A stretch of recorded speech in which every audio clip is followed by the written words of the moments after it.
The Coralville Dam began holding water in 1958. The top of the dam is 743 feet above sea level. The top of the emergency spillway is 712 feet above sea level. Normal summer lake level is 683 feet above sea level, or 29 feet below the top of the spillway.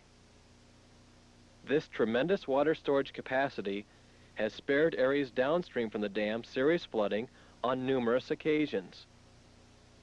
In 1993, spring rains kept the reservoir above the 700-foot level from March 5th on, but flooding was avoided below once again. 12.32 inches of rain fell on the lake in June, with some areas upstream receiving much more than that. By July 1st, this rain had pushed the lake level to 711.40, just inches below the top of the spillway. The previous record high pool was 711.84 on July 21, 1969. The seemingly endless rain then caused this. At 10:30 on July 5th, the spillway was overtopped for the first and only time in the operational history of the dam. For 12 days in July, inflow to the lake exceeded the flow from the outlet tube and spillway. But even above level 712, the dam was still providing a measure of flood control. While inflows of up to 41,000 cubic feet of water per second occurred several times, outflows never exceeded 25,300 cubic feet per second. This imbalance of flows caused the pool to rise higher and higher, finally cresting at level 716.71 on the morning of July 24th. The Corps was caught in a very delicate balancing act. High lake levels were threatening the Amana colonies upstream, while the record outflows were devastating homes, businesses, and roads downstream. Extraordinary measures were undertaken in order to keep the Iowa City and University of Iowa water treatment plants functional. For 7 hours on the morning of July 24th, flow from the tube was stopped completely in an attempt to prevent flash flood waters from Rapid Creek and Clear Creek from inundating the plants. It worked. In all, water flowed over the emergency spillway for 28 consecutive days. This finally ended on August 2nd, but the Great Flood of 1993 was far from over. Outflows from the dam remained high throughout August and into September. The gates which regulate flow through the dam were pulled completely out of the water from August 1st through August 9th in an attempt to lower the swollen reservoir.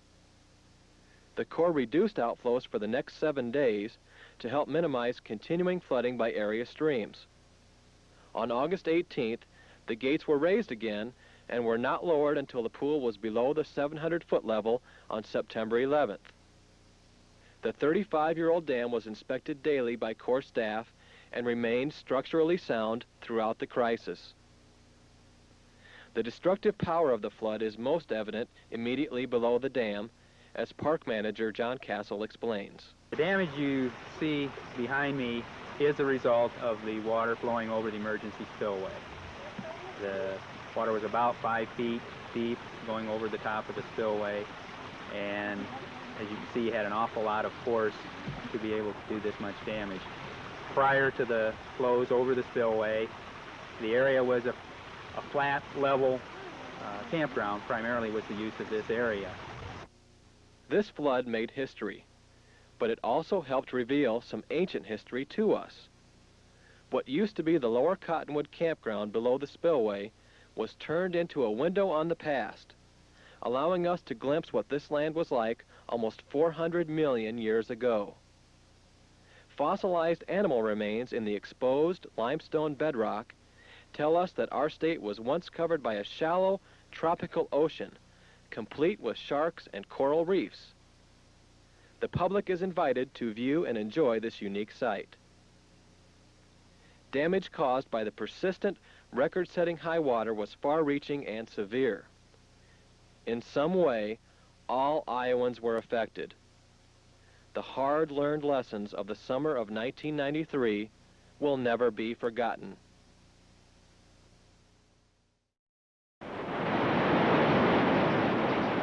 For a solid month, floodwaters gushed over the dam at Coralville Lake. 4 foot 9 inches coming over the top of the spillway at the peak. It was just a roaring wall of white water going through here. And when it parted, Ranger Randy Haas found himself in the midst of a prehistoric bonanza. The raging water chiseled out a 15-foot gorge laden with millions of perfect fossils. Oh, there's brachiopods, there's been some trilobites found. Not Jurassic, but maybe Devonian Park, an era of marine life, an incredible 375 million years old. We invited some local geologists from the university to come down, and they were quite excited. So that's, I think, the point when we thought we might have something special here. An exposed remnant of Iowa's submerged past, where coral colonies clung to shoreline rocks. Brachiopods, or ancient clams, decorated the limestone, and crinoids, or sea lilies, swayed in the current. This area of Iowa, as was a lot of Iowa, was a shallow inland sea. So what you're seeing down here are, of course, sea creatures. One of those creatures has turned out to be a prize find here. You can even see and still feel the texture of the skin. Dunkleosteus was an armor-plated 35-foot killing machine that lurked these depths. Probably one of the, if not the largest predator of its time. Yeah, I don't think you'd want to be in the same pool with them. There's a fossil. But today, everyone wants to be in this Devonian pool. Buried treasure draws a crowd. I don't know as if any of us thought that it would become such a gold mine of public interest. There's a fascination with holding history in your hand that most visitors just can't explain. The idea that you can touch something that was here before dinosaurs ever roamed the earth. Well, I think it's fabulous. Just really interesting, and I've never seen anything like this before. It's just rocks, but rocks are fascinating.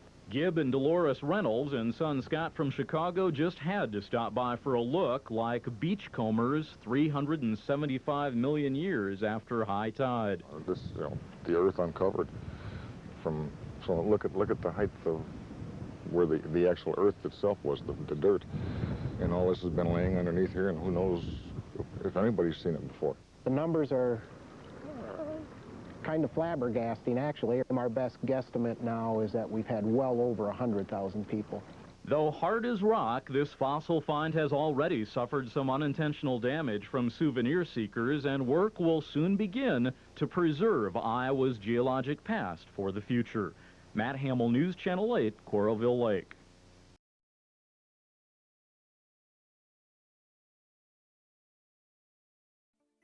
Today, the gorge looks much different. Man has created and placed elements around the site. Huge stone monoliths encircle a hexagon-shaped fountain of polished coral, fossil-filled limestone. Interpretive displays that explain the flood of 1993 and the Devonian age adorn the monoliths. In 1996, a group of interested individuals from the surrounding community formed a committee. This committee worked closely with the United States Army Corps of Engineers to come up with a plan for development of the area, and donations poured in from local industry, especially the limestone producers. Concrete walkways and park benches assure the visitor a pleasantly accessible experience. An entry plaza offers people a place to enjoy the site from a distance.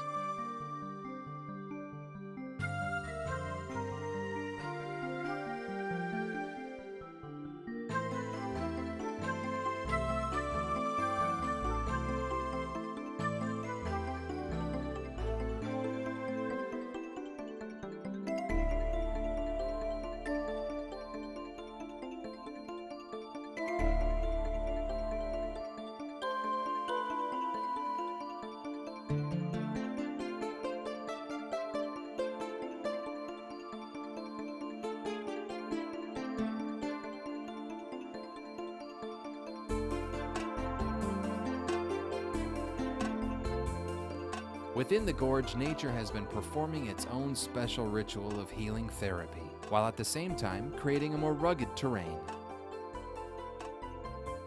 The earth is tending its scar by gradually filling in the void once again.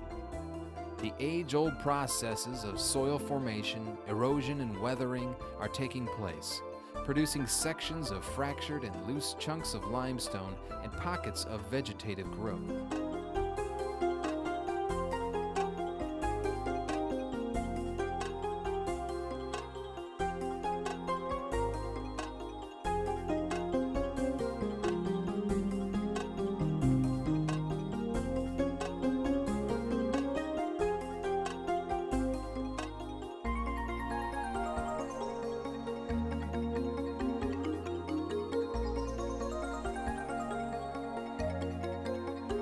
Once freshly scoured limestone is now in flux. New layers of bedrock are revealed, showing us more fossils, fossils never before seen by a human being. In turn, those fossils are broken up and the never-ending cycle is continued.